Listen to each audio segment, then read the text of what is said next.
Are you a podcaster? Maybe you've got that big idea and you're looking for a network to join. The multi-award-winning Ozcast network can get your content to eyes and ears all over the world.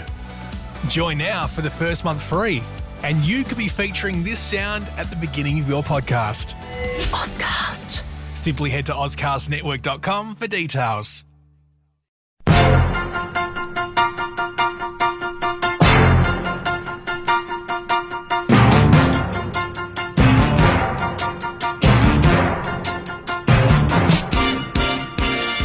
Middle of the week, ladies and gentlemen. Peter Clayton's behind the camera. I'm Jeremy Cordeaux. Thank you for joining us in the Court of Public Opinion here in the garage. It's getting warmer, Pete. Yes, it's lovely. Spring is here. Don't forget Friday around the dining room table if you're kind enough to join us and maybe make a phone call or two about whatever it is that you're thinking about or you think maybe needs to be more prominent. Put it on the table, the dining room table. Something that caught my eye was a 40-year-old veteran Victorian police officer who has been suspended because of an alleged incident involving a Nazi salute. A Nazi salute. I don't know why these people are so obsessed with right-wing dictators when there are a whole lot of left-wing dictators who are far, far worse. But anyway, I find it hard to believe that a police officer would do that. But, I suppose it's sub judice, so I can't really talk about it. It'll be investigated, but in the meantime, to me, it just seems extraordinary. We are banning... Are you a podcaster? Maybe you've got that big idea and you're looking for a network to join. The multi-award-winning Ozcast network can get your content to eyes and ears all over the world. Join now for the first month free, and you could be featuring this sound at the beginning of your podcast. Ozcast. Simply head to ozcastnetwork.com for details. The salute and Nazi memorabilia. I mentioned to you yesterday that it was Charlie Chaplin's, the anniversary of the movie The Great Dictator, which was a send-up of Adolf Hitler. Would you allow that? Would you allow somebody to produce that thing, that play that was so successful on Broadway called The Producers, which was a send-up of Adolf Hitler and the Nazi regime of Germany in the 1930s? Would you be allowed to produce that? I don't know. Well, just interesting. You couldn't fly a Nazi flag, No. but you can still fly Palestinian flags after what the atrocity they did. Yes. Well, that's sort of selective, isn't it? That's exactly. Yeah. The banning of things, I don't know whether the banning of things does anything except give them some sort of celebrity status or rarity. But, for example, if you're going to ban the Nazi memorabilia, you've got to ban the Japanese rising sun stuff. And from the Stalin era, all that stuff, and probably the worst of the worst, which was bits and pieces from Mao Zedong. The Mao jackets and things like that. Let's be fair. Quite honestly, Mao Zedong, Stalin, and Tojo in Japan made Adolf Hitler look like a Boy Scout when it comes to atrocities. Why don't we just ban all atrocious people? It's interesting. What seems to be a wave of anti-migrant migration is sweeping the world. It really is. It looks like people are saying enough is enough. Trump says that if he's elected, there will be mass deportation of illegals. And anyone who returns will be sent to jail for the rest of his life or her life without any chance of parole. Look, I don't know. Are you a podcaster? Maybe you've got that big idea and you're looking for a network to join. The multi-award-winning Ozcast network can get your content to eyes and ears all over the world. Join now for the first month free, and you could be featuring this sound at the beginning of your podcast. Ozcast. Simply head to ozcastnetwork.com for details. Whether that would happen or not. But if Europe is any guide, this will be immensely popular. The once left-leaning Sweden, for example, Scandinavia, Sweden is deporting all illegals, as is Italy. Italy is the usual gateway for asylum seekers from North Africa. And Germany, the country once not so long ago, the country who welcomed 1 million refugees under their new Chancellor, a complete reversal of this policy, the old policy. Why is this happening, you ask? Good question. The previous policy just didn't work. It's that simple. These countries, these leaders, look at the trouble and the costs that the average citizen is having to cope with. Then they look at the cause of the problem, and if they want to stay in office, they get tough on migration. It's pretty much a complete reversal, but it shows you that they have some common sense, or, well, maybe more correctly, a simple desire to survive politically. The Middle East teeters on the brink. Nothing new about that. But I was interested to hear that the United Nations have several peacekeeping posts all around the border between Israel and Lebanon. And I thought, that's funny. Various nationalities, the Filipinos, Africans, all kinds of different people, are peacekeeping with these posts. They are peacekeeping establishments. Hang on.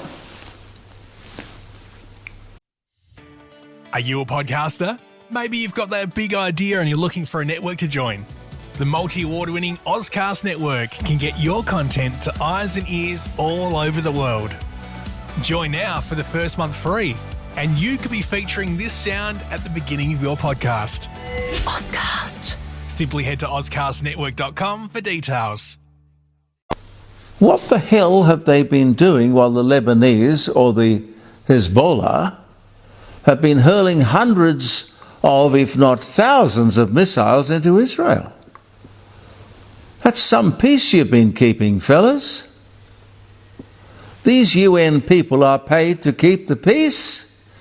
It doesn't surprise me to hear that they were doing nothing. Nothing. The only reason we know they're there is that the Israeli army put a couple of rounds through a watchtower, which was, again I say, simply doing nothing. Peacekeeping. What a joke. Let's have the real story. And let's, for God's sake, do something about the United Nations.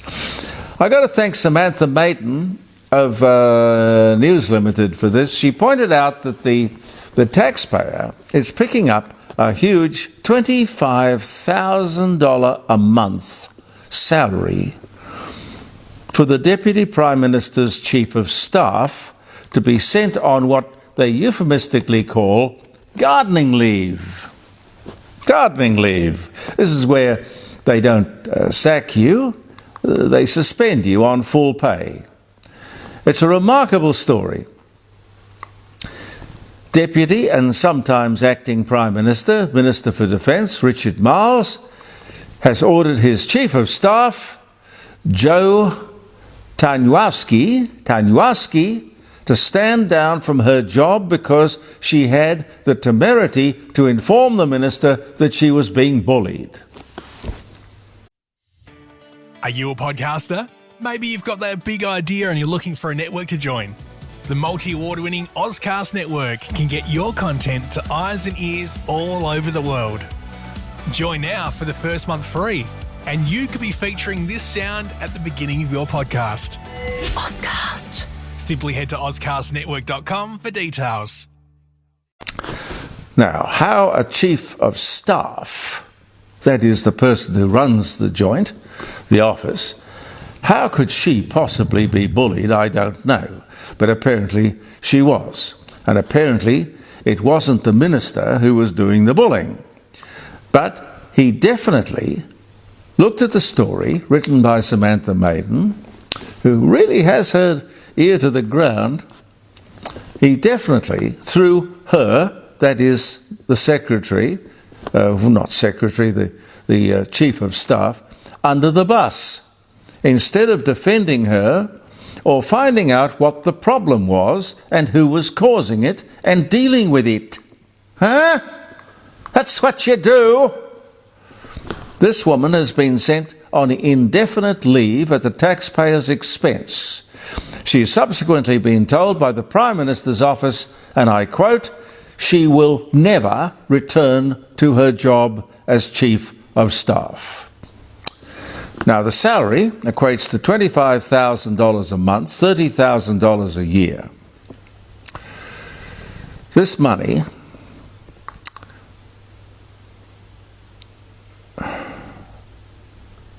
I suppose the government would think it's nothing. But you see, you and I do. The woman said that she'd be happy to come back to work, but clearly Parliament is a very strange place. This former diplomat and head of staff, with, I'm assuming, a history of good conduct and high performance, has just been left on her $300,000 a year salary and told to go and look for another job. And you can keep your salary until you find another job. Doesn't matter how long. Maybe the opposition could stand up and ask, why? Why, Minister? Why do you want this woman removed? Who was the bully? And what is the point? The idea of paying a Chief of Staff in the first place, let's backtrack. The idea of paying a Chief of Staff $300,000 a year to begin with is ridiculous. Too many staff generally, too much bureaucracy. I don't know whether they are productive or they just are like-minded fellow travellers. What do they contribute? Could somebody from the Productivity Commission run a ruler over it? There should be some sort of productivity test, something to determine just how much somebody is worth based on his or her experience and what he or she contributes to the job. But the public service is not like that. But it should be. If ever I ran the joint, it would be. Which is your guarantee that I'll never run the joint. But I don't see the opposition would change a thing. Canberra's a bubble, and they do what they like, and we pick up the tab, which is pretty sad. Looks like the crooks are ripping off the disabled through the NDIS, but we've talked about that on this program many times before. And of course, along with ripping off the disabled, the NDIS are ripping off the taxpayer. Let me say also here, in a very similar way, the Aboriginals are also being ripped off and exploited by various so-called indigenous agencies. I call it the Aboriginal industry. Far removed from the people they are supposed to be helping. We're not talking about successful Aboriginals, lots of doctors and lawyers, teachers, journalists, musicians, tradespeople, carpenters, plumbers, builders, chippies, the whole thing. You have to remember that over 60% of Aboriginal people are employed. Some 289,000 people, the gap is the problem, not the employed. 289,000 people are gainfully employed. We're talking about people in mostly isolated, remote, tribal, Aboriginal settlements. Hundreds and hundreds of disorganised clans, very simple people who, like the disabled, are being weaponised, politicised and exploited by Labor and the left. If this government wants to help the Aboriginal people, forget the Uluru Statement from the heart and getting the voice through some sort of back door in state parliament or bringing it back for another. Oh, for God's sake, help me. The Uluru Statement from the heart, treaties, the Makarrata. As Warren Mundine says, and he said it on my show on Friday morning, education is the key. That's where it must start. That's practical. That's not political. It's practical help. Get rid of the parasites, get rid of the Aboriginal industry. But could possibly, you remember ATSIC that had to be dismantled? I think it was Labor who dismantled it. It was just a rort. You just can't have these separate arrangements between black people and white people. It doesn't work. Let's be honest. We all accept this gap stuff. There is a gap between the Aboriginals and the whites. But a lot of it is choice. And people are entitled to make a choice. But we're only talking 1% of the 3% of the Aboriginal population. And these are people who choose, as I say, in very remote locations. We are told that the Aboriginal people lived happily and successfully for 60,000 years before the arrival of Europeans. Now, if they could do it then, why can't they do it now? And if people choose, for cultural or historic reasons, to live out the back or beyond, they can't expect the same facilities that one would find in a city. Schools and hospitals, infrastructure. It's that simple. But people are free to choose where they want to live. But just don't send us the bill. Now, I'll leave you in a second. I just wanted to mention to you that back when Adelaide was crowned, what did they call it? The most beautiful city in the world. And that wasn't some phony made-up thing. That was absolutely right. The most beautiful city in the world. I should have brought it up on Friday when Sandy McMenamin dropped in at the dining room table.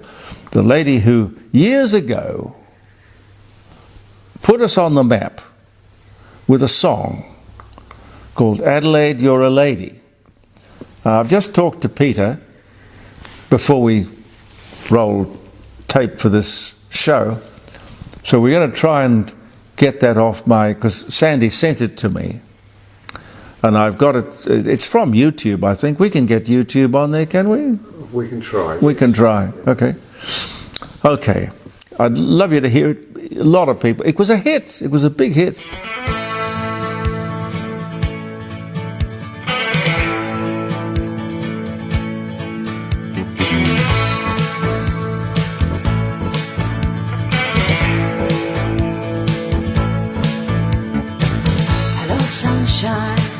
Hello day, another dawn breaks in Adelaide. The city rises, surrounded in green. Feel the early morning breezes, country air, city motion. Adelaide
the cities I've ever seen.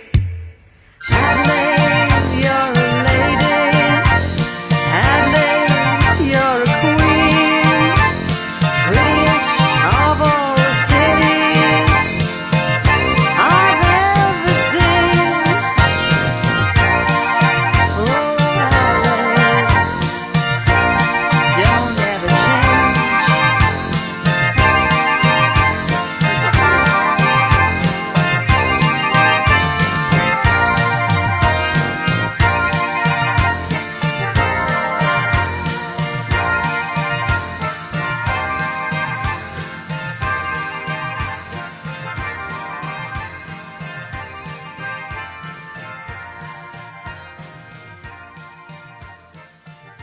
She's well known here. She does lots of cabaret, great entertainer. Anyway, she suggested on the Friday show that she brings in her keyboard and we can have live music.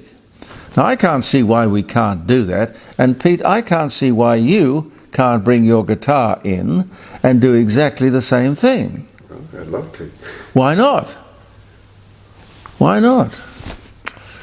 And one more thing quickly before I go. Speaking of Adelaide, for the first time, the Oddities and Curiosities Expo is coming to our city, to Adelaide. Don Dunstan would have been thrilled. He would have been off the planet. It's travelled across America and other countries, a truly international experience of all things weird. And before you ask, no, they have not asked me to appear. But I hope to have somebody on the Friday show, maybe this Friday, but probably not, more likely to be in a Friday to come. The show's going to be in town till the end of November.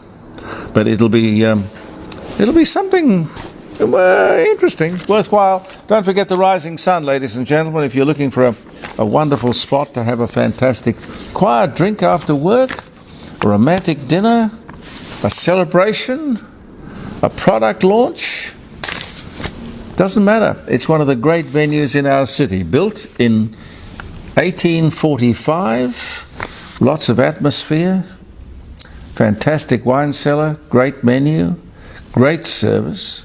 You'll love it. It's in Bridge Street, 60 Bridge Street at Kensington. It's just won the award for being the best pub in South Australia, the Rising Sun Inn in South Australia. And our other great sponsor are the fine people at Jim Elder Fine Art. This is a wonderful international gallery where, if you're looking to buy paintings, it's terrific, obviously. That on the front is an Albert Namatjira. I don't know what it's sold for, but his work sells for $40,000-$50,000 a year, a painting regularly. God knows how many of those get sold every year, because he was quite prolific. He made lots and lots of beautiful paintings. But if you've got a painting on the wall, you thought, well, it was left to me because it was a significant painting. It was a notable European or Australian painting, and you don't know what it's worth, and you'd like to know. All you have to do is to ring Jim Elder, and he will tell you absolutely, chapter and verse, what it's worth. And if you want to sell it, you can quite easily, because he has these auctions, 4, sometimes 5 a year, that are viewed and patronized all over the world. It is a huge market to which Jim Elder sells. You can call Jim on 8267 2868. 8267 2868. Jim Elder. Jim Elder. It's in Melbourne Street, North Adelaide. It's well worth a visit. The gallery is beautiful. Fantastic gallery. Happy birthday if you're having a birthday. It is the 16th. The 16th. Oh dear. Got to go to court tomorrow, Pete. Yes. It'll be interesting. This all happened a year ago or something, isn't it? Yes. October the 16th, Marie Antoinette, Queen of France, 1774 to 1792, who allegedly uttered the rather undiplomatic, awkward phrase of, "Let them eat cake." Beheaded at the age of just 37. The year was 1793. The Disney Brothers Cartoon Studios were founded in 1923. I don't know what to make of that. Judge Judwiga, 1384 on this day, Judwiga is crowned King of Poland despite being a woman.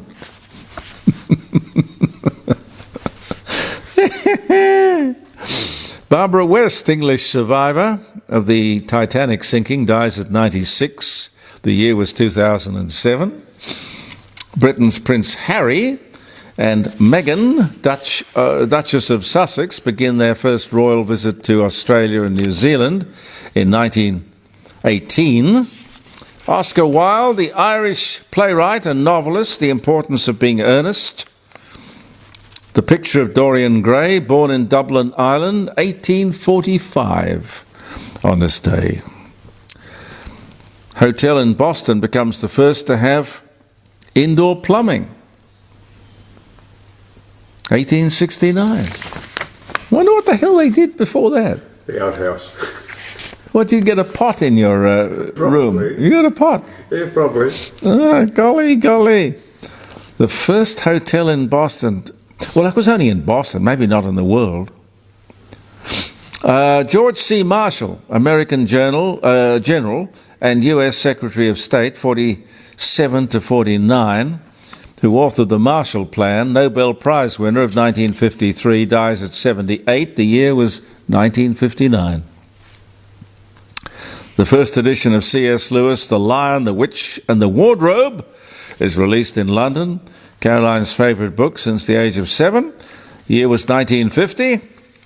John Harwood patents the self-winding watch on this day in Switzerland in 1923. Noah Webster, the American lexicographer, Webster's Dictionary, born America, 1758 on this day. Deborah Kerr, British actress, From Here to Eternity. Wow, yes. The King and I, An Affair to Remember. And also one of my favourite movies, Tea and Sympathy. I spoke to Deborah Kerr. She was a wonderful guest. She dies of the effects of Parkinson's disease at 86 on this day in 2007. Charlotte Bronte's book, Jane Eyre, is published in 1847. Angela Lansbury, the Irish-British-American Golden Globe multi-Tony award-winning stage screen actress, Gaslight, Manchurian Candidate, Mame, Murder, She Wrote, Beauty and the Beast, born in London, died 2022, but born this day in 1925. There's a whole lot of Nazi stuff here, which I'll just bowl over. Gilligan's Island, TV pilot, filmed in 1963, is first shown on CBS television. The year was... No, I think it was... Oh, I see what they did. They didn't show the series. This was 1992. They showed the pilot on TBS television. Must be one of those funny sort of networks in America. Anyway, Gilligan's Island wasn't a bad show at all. Thank you so much for being with us. I look forward to your company on Friday. Thank you very much for your support and all your comments. Peter Clayton and I will return. I'm Jeremy Cordeaux. Believe in yourself, and thank you for viewing the Court of Public Opinion.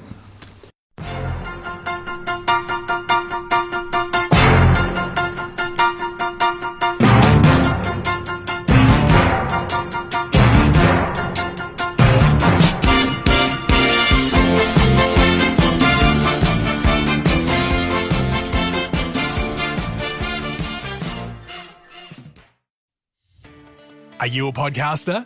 Maybe you've got that big idea and you're looking for a network to join. The multi-award-winning Ozcast network can get your content to eyes and ears all over the world. Join now for the first month free, and you could be featuring this sound at the beginning of your podcast. Ozcast. Simply head to ozcastnetwork.com for details.